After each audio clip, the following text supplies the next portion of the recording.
సామాజిక అస్త్రం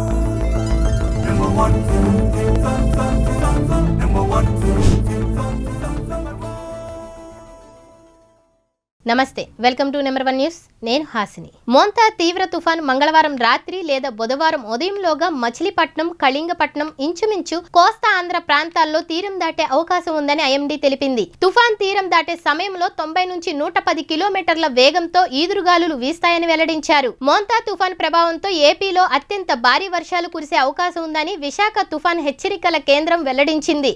రాబోయే 24 గంటల్లో ప్రకాశం, నెల్లూరు, తిరుపతి, చిత్తూరు, అన్నమయ్య, అనంతపురం, కర్నూలు, నంద్యాల, వైఎస్ఆర్ కడప జిల్లాల్లో పలు చోట్ల ఆకస్మిక వరదలు వచ్చే ప్రమాదం ఉందని హెచ్చరించింది. ప్రస్తుతానికి తుఫాన్ చెన్నైకి 480 కిలోమీటర్లు, కాకినాడకి 530 కిలోమీటర్లు, విశాఖకు 560 కిలోమీటర్ల దూరంలో కేంద్రీకృతమైనట్లు వివరించింది. మోంతా తుఫాన్ ప్రభావంతో ఏపీ మీదుగా నడిచే 43 రైళ్లను రద్దు చేసినట్లు ఈస్ట్ కోస్ట్ రైల్వే వెల్లడించింది. ఇవాళ్టి నుంచి ఎల్లుండి వరకు కొన్ని రైళ్లు రద్దు చేసినట్లు పేర్కొంది.